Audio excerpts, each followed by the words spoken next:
All right, streaming it's up.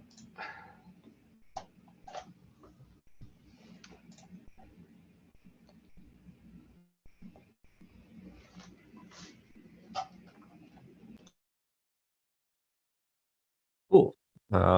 Yeah, we could probably, or 4 minutes after, should we, oh, it looks like a few more folks are joining. Give it a minute here.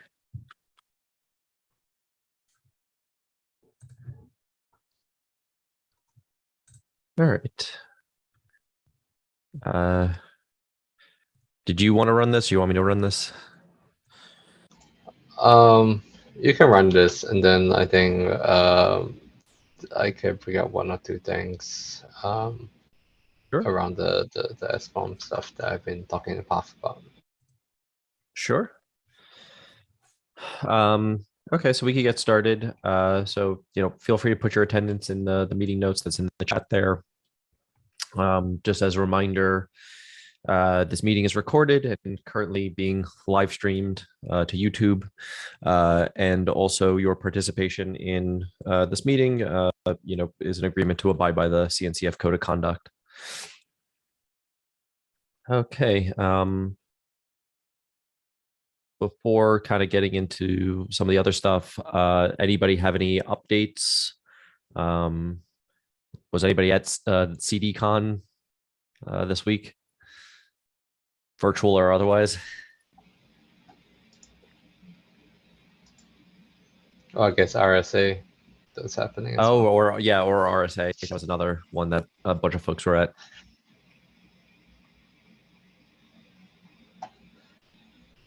I guess the people that aren't here. Yeah, I heard at RSA, not RSA, CDCon, there was some really interesting talk. So I'm hoping to catch the recordings. RSA, I haven't heard what was covered. Yeah, I did see a couple of interesting things from CD Foundation. So I know one of the folks who had he joined a couple of the meetings, and I apologize if I'm pronouncing his name wrong. Fatih.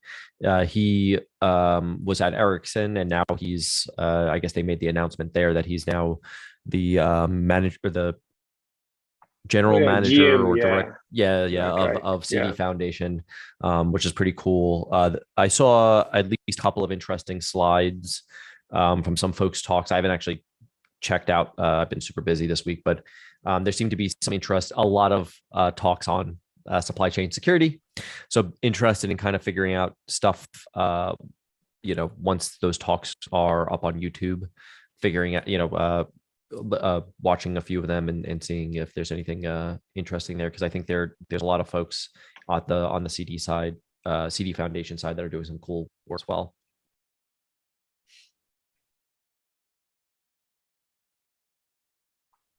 Are you guys going to be at Open Source Summit? I am. Oh, nice. Okay. I feel like I'm the only person who's not going to be. It's not too late, Michael. It's not too late. Yeah, I know. I know, but it's more of a, since I'll be paying for myself this time. Maybe I'll just do KubeCon or something, but we'll see. Okay.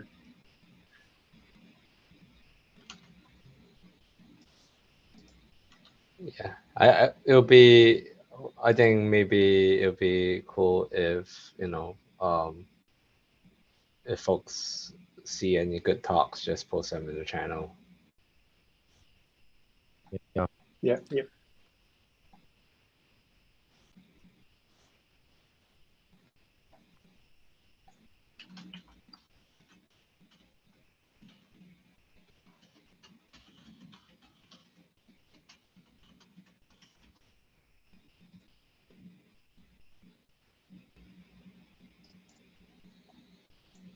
Ben, are you presenting down there? No, should we move on to the next item? Yeah. So from my end, so there's Parth is going to be giving a talk on some stuff, I believe, on some of the Spire stuff, right? Yeah. Me too. I'm doing that with him. Yeah. Oh, right. Yeah. We're also running the Global Security Vulnerability Summit. So that's something that Emily and I have been pushing. Is we did a collaboration with the Linux Foundation. So the hope there is to just give a little bit of context in case folks on this call are interested. The main part of this was kind of looking at some of the problems in the vulnerability space. So this includes like, the filing of vulnerability, having that being updated information, versus like people like putting POCs and information on Twitter. And it seems like the main way in which people disseminate information about bounds. And kind of like identifying issues with that process, talking about coverage of what can be classified as a CVE and whether there are gaps in that, and a little bit on like data analytics, like with all the vulnerability information, what can we do? The hope for that summit is by the end of it to create a working group to kind of have a little bit more actionable items across the industry. Yeah, I'll be presenting in that summit. I have talked in the vulnerability summit. Awesome.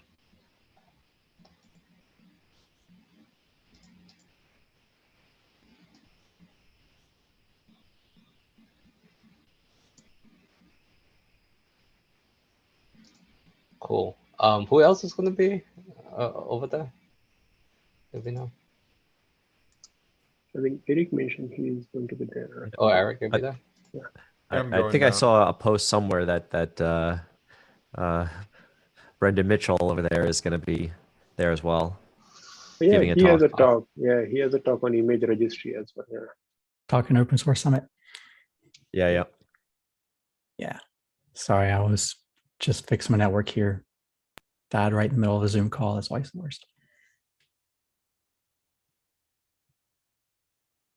I'll be there. I'm not talking, but I'll come by. I'm sure I'm gonna be hanging around our booth. So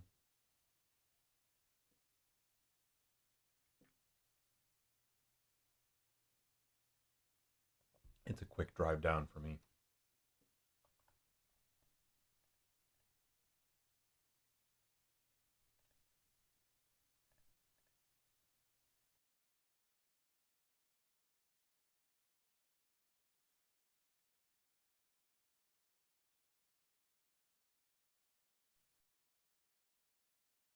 Cool.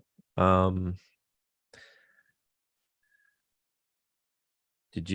we want to go on to the SBOM proposal stuff? On to the next topic.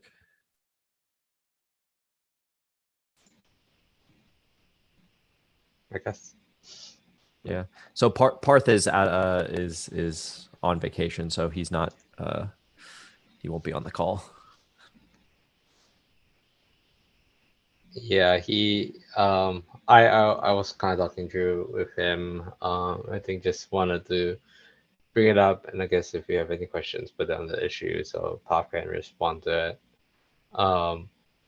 But I think long story short, the main idea is we had a chat based on kind of the discussion over here is like, kind of some of the stuff that initially we put out a very broad scope, right? It's like everything everything as bombs, and then I think based on the chatter within the issue is that some things are kind of already being worked on by other groups, some things are solved, may not be the best use of our time to kind of readdress those things. So the idea was, okay, let's try and scope down to something that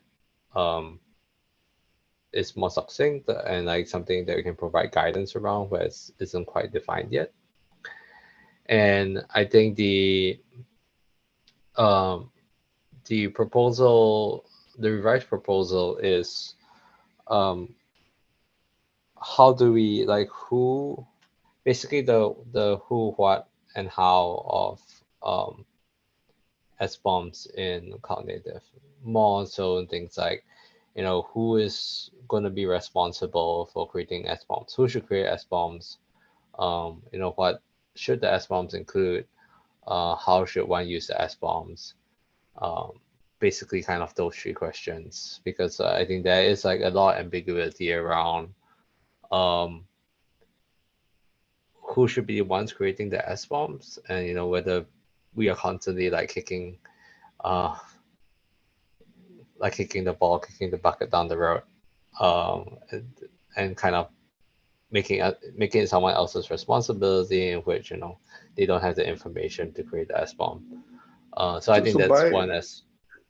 Yeah, so by who you mean a developer versus CISO versus this, like their personnel who should be creating, or at what? I think this is more on like organizational wise, like within I thinking more about it from like, okay, if you're open source library creator, or you are a vendor, or you are a consumer of a project, basically something like, does it make sense for a library owner to generate an SBOM versus for a service a server binary to generate an SBOM? Yeah, if you're building on top of a base image and the base image themselves didn't generate the SBOM, then you're already at a disadvantage to try to figure out what went into that base image for you to build your own SBOM on top of it. Yeah. And right now the incentives don't align with that because the people that create the base image really aren't on the hook for generating an SBOM.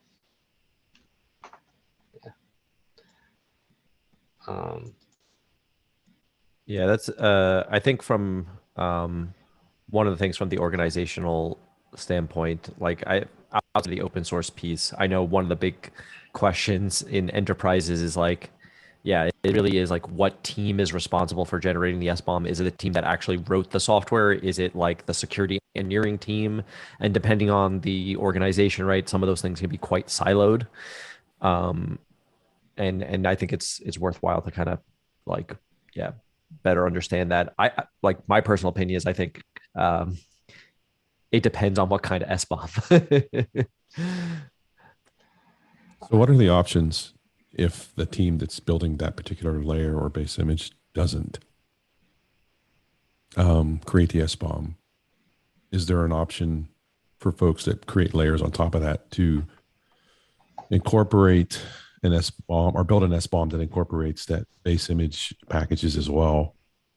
And what does that do for a traceable provenance?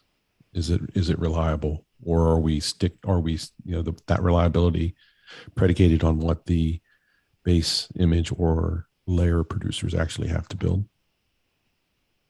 Yeah, that's a good question. I think what inevitably is I think there's going to be best practices around it, but I think like one of the quick answers that has been brought up a few times is like just doing something like, what identities do you trust anyway, right? Like, who do you trust to have performed what actions? And so like, if I'm a consumer of an SBOM and I see that you after the fact said, hey, I looked at my image and noticed that there was no SBOM for it, so I generated it. Like, me as the consumer have to make that decision, like, oh, do I trust that more or less than some other thing? Though with that stated, I do think that there will probably be some interesting sort of like sets of best practices around like what to do in these sorts of situations. Does it really actually matter? Those sorts of things. Yeah, I was just wondering about standards and enforcement thereof, and how that would impede possibly organizations trying to use these. I guess it's still forming. Yeah, Brandon, I think has some thoughts on that. Yeah. So I think at the moment there is like a lack of accuracy and completeness of SBOM just because of like as Brendan Mitchell mentioned, like things like if you don't produce SBOM and then you're consuming artifact later on, you don't really get the accuracy. And in fact, like there's nothing to really show like what is the accuracy of this SBOM or how this SBOM was constructed. So really, it boils down to, if an organization is creating a SBOM for you, then you have to trust the organization to a certain extent. That said, there are several ongoing efforts around two parts. One is provenance of SBOMs and how SBOMs are generated. And the other part of this is something we call, at least within the SPDX community, we call the build profile for SBOMs. And so the idea there is that we will also want to include information about, how was this particular artifact being built, so that there is the information that is kind of auditable, or at least there is information that a consumer of the SBOM can be like, okay, so I can see that there is a level of quality that has been provided with this SBOM, instead of like someone put this SBOM out of thin air and just gave it to me. And so like I guess like shameless plug would be, if you haven't seen the Salsa and SBOM blog posts, I think that would be also an interesting read. That's one of the blog posts that I co-authored, and kind of talks a little bit about this problem. Okay, thanks. I'll give that a read. Yeah. Some other interesting sorts of things from there, right? Which is like, largely, I think the community, it's going to take some time, but the community is pushing like most likely a set of SBOMs at every level. So like, if you're an open source tool, you have an SBOM for what your tool consists of, right? If you are the OS level packager for that tool, you're probably going to have an SBOM that includes, hey, here's how we built their stuff, as well as, here's the OS level packages that are also included as part of that, or that are dependencies as part of that. I think there's going to be a lot of stuff on that end. It's just going to be a bit of a journey, because, today, most folks would much rather just, because it's a little unclear, I think folks are just not really sure who is responsible for what. I think as time goes on, it's going to be a little bit easier to sort of state that as best practices, right? Like, pretty much anytime you transform or package anything, you should be just sort of generating another SBOM. And if for cases where that's not, and where that's not the case, that's where we need to kind of think of some, reasonable best practices, without sort of like overwhelming, like if at the end of the day, hey, I'm doing a whole bunch of stuff, and I'm publishing some stuff, and nothing I depend on uses SBOMs. Does that mean I'm responsible for generating the SBOMs for everything? I don't think so, but I would also say whoever's the end consumer, I would probably be very concerned if once SBOMs get adopted a little bit more, if we fast forward and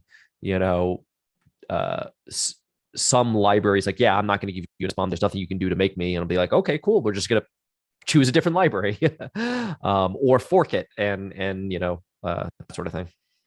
Well, I mean, I don't want to take this down the rabbit hole any farther, I guess, but I mean, for me, it's a matter of, compliance, right? I mean, if you overlay this with Salsa, there's a degree to which you are compliant with Salsa. And I think being able to meet that highest degree of compliance with the fact that you've created an SBOM every time something drifts within your pipelines or within your packages, that just makes sense to me. And then the ability, obviously, of where these things are stored and signed and verified, I think is also converging on this entire effort, right? So, with tools like Cosign, and then the ORIS coming right behind that. So I think it's a matter of time before there's your level of compliance or adherence to a specific framework like Salsa is predicated, let's say, on how and when you produce these SBOMs, and how deterministic they are, and how you are verifying, or at least signing and allowing the community to verify that these are yours. So I think that's all kind of converging, unless I'm mistaken. Specifically, when you got into the cosign and ORAS working on that, the OCI upstream right now has a working group that they're pushing for how we standardize this so that we can ship these SBOM signatures and everything else in a standard format across all the tools that are generating this. And so we're trying to make progress as quickly as we can over there, because there's definitely need. And I'm hoping that once there is the standard method we can ship these SBOMs, that then hopefully the two ends of producing them and consuming them can fall into place a little bit quicker. Cool. Thank you. Michael. Oh, I was going to say, yeah, and along those same lines, I think, what you said there, Jimmy, is really important, and it's something that is, we're always going to run into things of, there's going to be, for example, open source providers who are just like, there's no incentive for me to generate an SBOM. Like, I'm not making this for your compliance or whatever.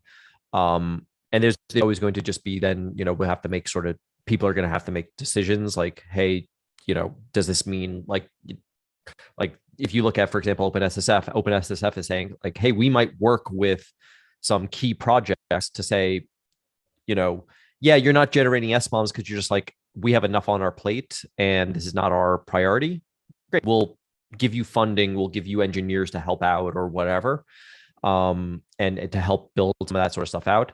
And yeah, because like, there's two things, right? One is SBOMs, are important, right? Because, hey, they help sort of us better understand our software, and that helps us better understand if there's vulnerabilities in our software, if there's things that like, hey, I didn't think I was including that library. That's weird. And whether it's supply chain attack or just general, like understanding what your attack surface is important there.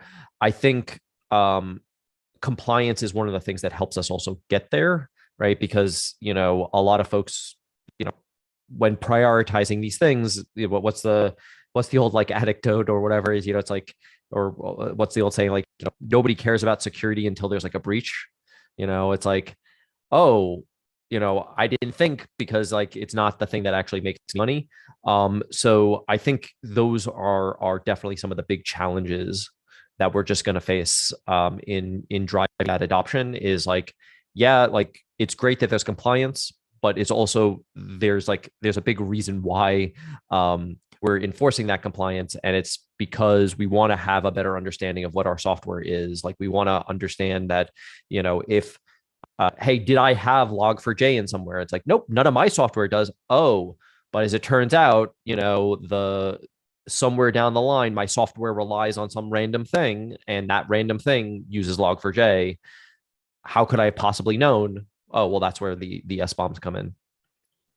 Yeah, I mean, I look at it from perspective of, if I'm working within a company and I have certain regulatory or internal cyber standards and controls, provenance is always a really big thing. And so for me, a lot of companies struggle with, do I even allow images outside of, the images I build internally? And you almost have to, because you have to. So SBOMs makes that a whole lot easier, for adopting open source layers and packages and images that, you don't build internally. So I think it eases adoption, but I understand enforcing it is difficult. And I guess we don't want to be the policeman, about you're not up to standards with your open source project, I guess. I mean, I'm not sure how that works, because I'm kind of new to this whole thing, but yeah. No, sorry, I don't want to keep going down the rabbit hole if this is not something you all had on your docket to talk about. So no. To be clear, this is all important stuff, because it is like, some of these things are the big questions of like, how do we drive this adoption? One thing, and we can move on. is I just wanted to kind of say is like, hey, so up until recently, I was working mostly at banks for the past several years, and so from a lot of the me as well, yeah. Go ahead. Yeah. And from, I am very much aware of, to some extent, there's probably somebody out there who's like, hey, we need SBOMs. So take a screenshot of the SBOM and throw it in a spreadsheet, and then email that out to the auditor, and that's like proof. And it's like, well, okay, that's probably not, we need to figure out some stuff there. But I think along those same lines, though, is I think you're totally spot on there, right? Where I know one of the big things is when banks get audited, right? We need to tell that story of, hey, something happened. What led to that? And if and sometimes it's not that, like, yeah, something bad happened. And if you have a good story why the bad thing happened and how you're going to fix it, they don't, they're like, cool, okay, let's move on. But if you can't say, like, oh yeah, as it turned out, we got compromised by Log4j because we had no record of any of our software living on any of our systems, so we just had no idea what was going on. It's like, that is, the regulators are not going to look kindly on that compared to, oh yeah, we had our SBOMs, we were looking, we found, and our SBOMs were associated with what servers our stuff was working on, and blah, blah, blah. And so we know that these servers were the ones with the compromised version of Log4j. And then over a period of 2 weeks, we patched all those servers. They want to see that sort of stuff. And that's how they don't get fined. And then I think that cascades down, which is like, hey, the big banks, the big enterprises are going to say, hey, vendor, we need, we require SBOM now. And then those vendors are now going to say, great, well, we use some of this open source software. So now we rely on that open source software to either generate the SBOMs, or we need to provide the funding ourselves, or generate the SBOMs on their behalf, or something like that. I think that's kind of what you're going to see along those lines. Yeah, I agree. All right, so I'm gonna. Oh, sorry, I just saw John has his hand up. Yeah, just a real quick piece of context. So the cloud native security controls phase 2 work is pretty focused on that area, right? Kind of compliance. And one of our main audiences for those deliverables are auditors. So I just wanted to make sure that that's kind of something that we're trying to tackle over there. And we have SBOMs on our list of one of the controls that we want to kind of identify and figure out how to manage and present the information, the fact that maybe some environment has SBOMs or some component has SBOMs as a kind of control. So I'll just can you make the link in the issue? Just put a comment in the issue, John, so that at least we have that kind of like baked in. Yeah, and also just 895. mention the pointer. Yeah, 895. And I think OzCal will help out there too. Yeah.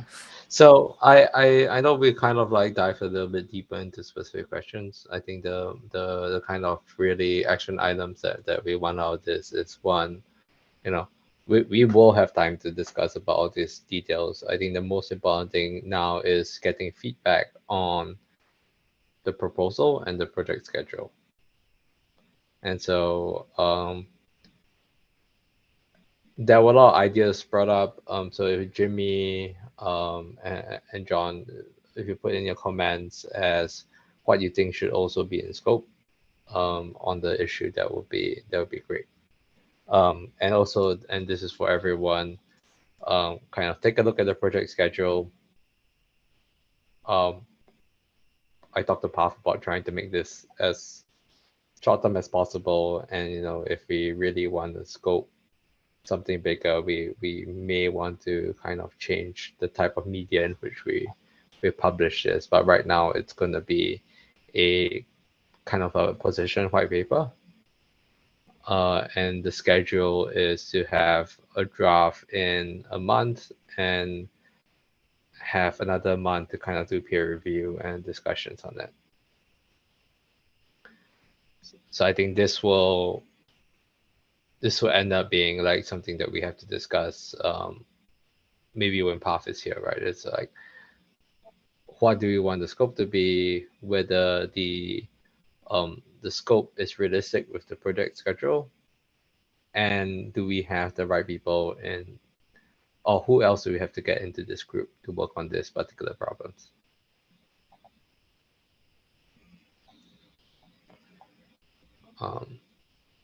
Yeah. Shall we move on?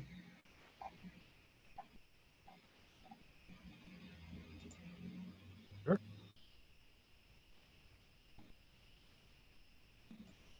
I'm guessing the next thing here is the survey questions, right? Yes. Okay.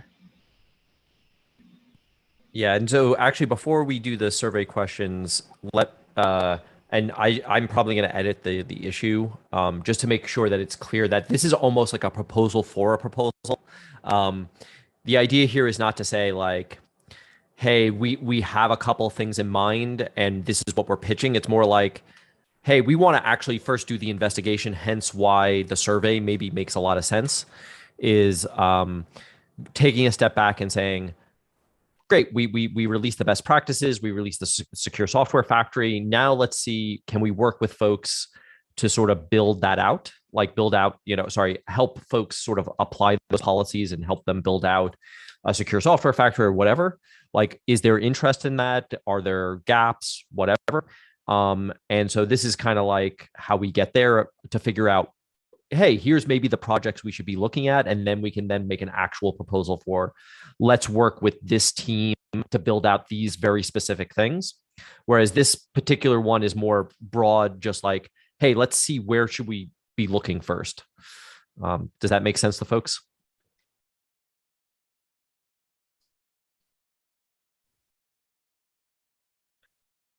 Cool. Yes, it does. Sorry, I was trying to get off mute. Yeah. You want to read out the questions, or?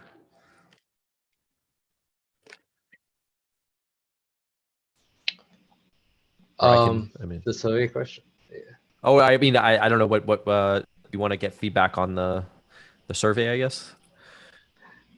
Yeah, I think. Do you want to talk to kind of a little bit of context of what we want to get out of the survey, and then kind of maybe we can sure.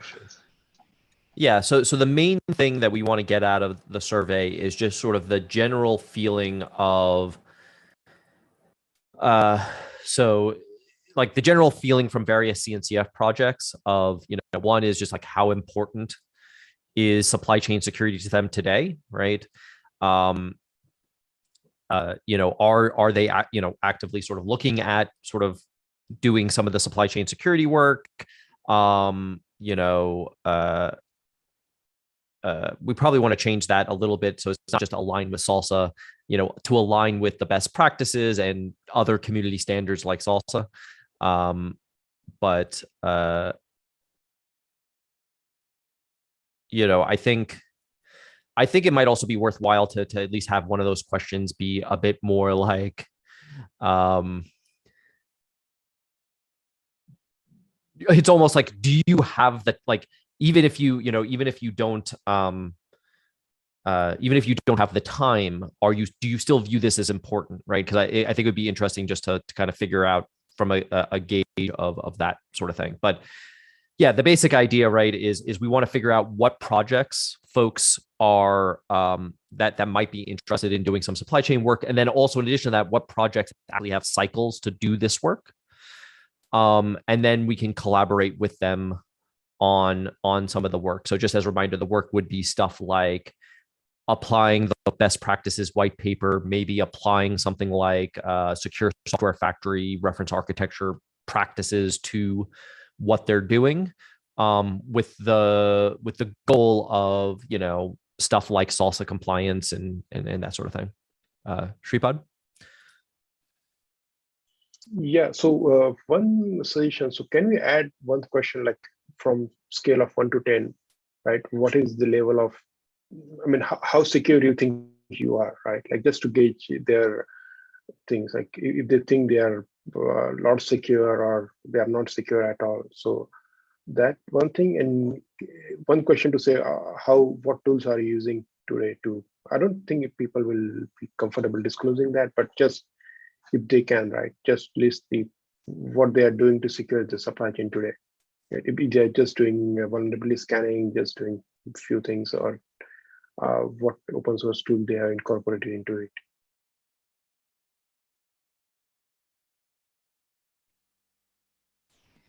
So I'd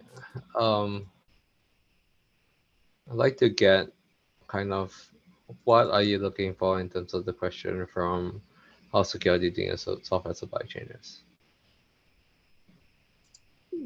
Yeah, so this essentially will give us how confident they are. I mean, if most people say, yeah, they are not, they think like 2 or 3. So we are saying, okay, there is a need for that, right? If most of them, they think, yeah, they think they are secure 8 or 9, then we can basically target the ones that are lower, that we can, okay, we can help you and why you think you are more, or even if the one that are, they think they are more secure, we can follow up with them and say, okay, can you share your insight, how you are securing it, and help them with them. Okay. I'm kind of wondering about this more on like I feel like this is a very subjective question where like on the scale of Dunning-Kruger effect, you may get a bunch of data points that may not be helpful. I'm wondering whether we can decompose this question into asking about particular practices. So just to share, right? I think something that I've been doing for the OpenSSF working group is kind of like making a survey as well about like, okay, what are you doing for your package manager ecosystem? And what we've done is like we've decomposed it to like just a couple questions. Are you doing vulnerability scanning? Are you doing blah blah blah, right? So I think maybe that would be a more helpful data point for us to kind of evaluate. And Yeah, then absolutely. Yeah. If you have, I think that's exactly the information we need, right? Like what tools are you using? So if you have those, we can capture those as well.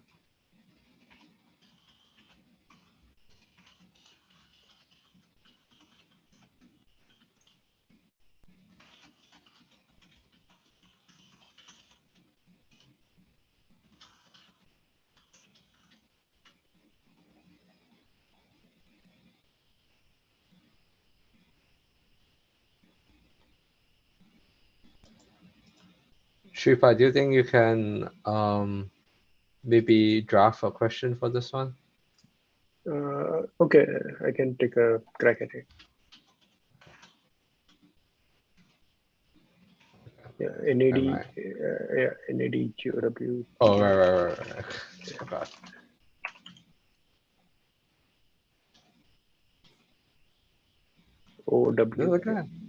OWDAS. Why is it not coming up? Yeah.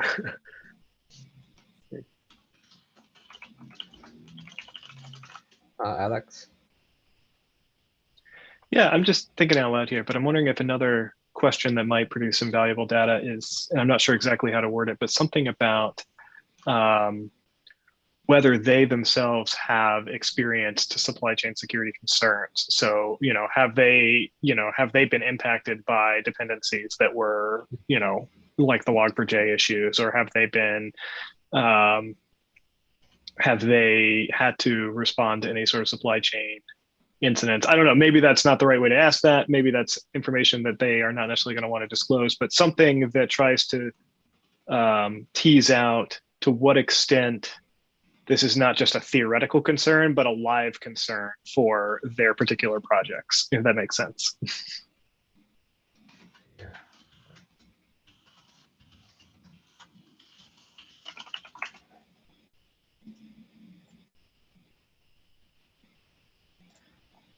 Do you have, it sounded like you had some ideas on like what examples of that could be, right? So you say yeah, I can try to tease out a question if you want and add it to a comment on this ticket. And do we know if any, I think last year I saw Red Hat or something, they published some survey around this, right? Maybe that could be a good point for us to just revisit. I mean, it was enterprise, not the individual open source maintainer. But even that could be. Sorry? Oh, can you link it so I can put it in the Yeah, I'll find it I'll link it in the issue.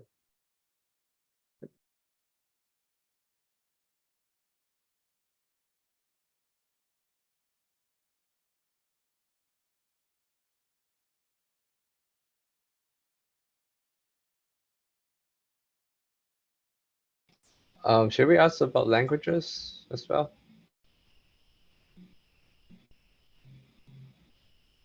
How much is that concern for us? I mean, I think at Because then we can group them into like Yeah. what CIs you're using, and yeah. Yeah. Well, because I was thinking like we might even want to go like a step further of just like generally, what does your stack look like? Because like so obviously some of the stuff from CNCF is like, oh yeah, it's a very thin, I don't know, like a Go client, but it's wrapped up in all this like container stuff.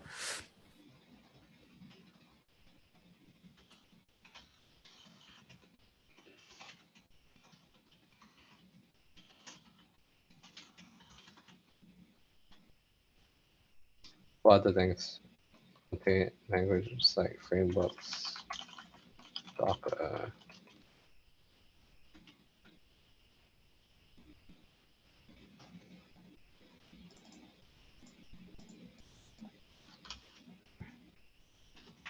I think it might also be interesting to tease out. This is a distinction that I've been seeing some recently, or a thing that I've been encountering more recently, is a distinction between whether they view supply chain security as principally about the software that they are consuming, like the supply chain coming to them, or principally about the software that they are producing, like them as the supplier to downstream consumers.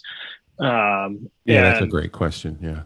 Yeah, because I think that has, depending on where you see yourself in that spectrum, it has very different implications for how you're going to approach supply chain security. Yeah, and it could be also driven by your customers as well, what their expectations are for things that you're producing.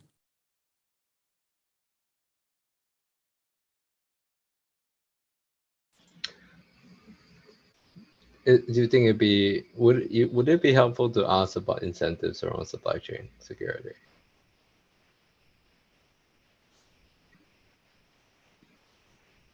Incentives like Likewise, isn't beyond security itself. You mean like what like drives why- them? Like, is this compliance Yeah. or Or your customers are asking for it or that sort of thing? Yeah. What's the impetus? Yeah, I think that's really valuable.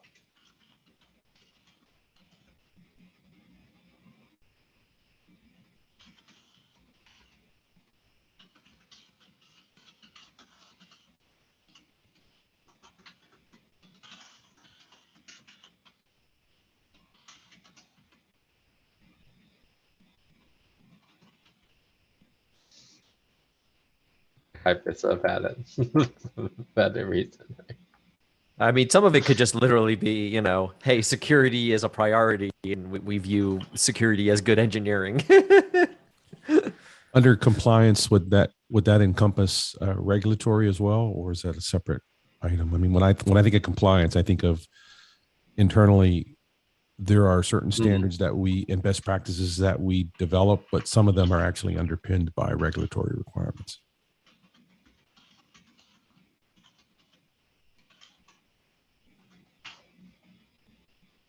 Something like this. Yeah, that looks good. I either 2 or 1 doesn't matter. Yeah.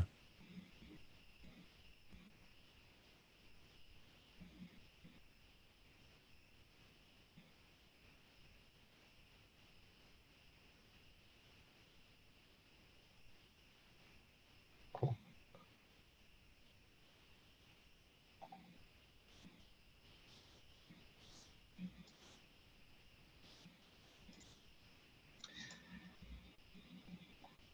Any other thoughts? I think we do have pretty good list. So.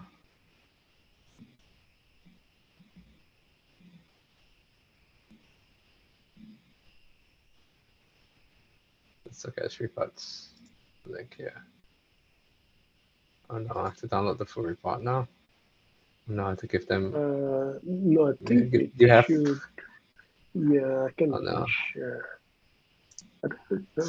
Anchor going to spam me now. Let me. I can put some screenshot. It allowed me to open. Yeah. And there was, I think, I remember one Red Hat report also. I'll see if I can find that one also.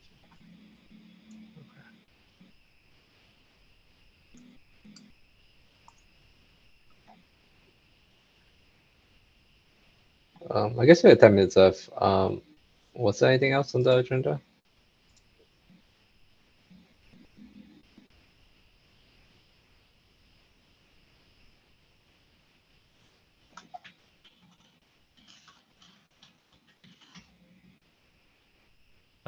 Don't think so.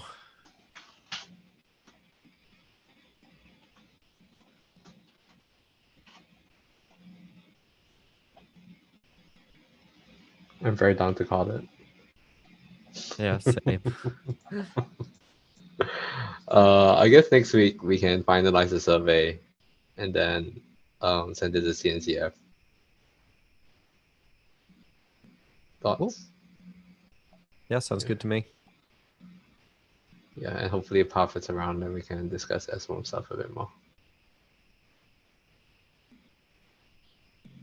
Cool.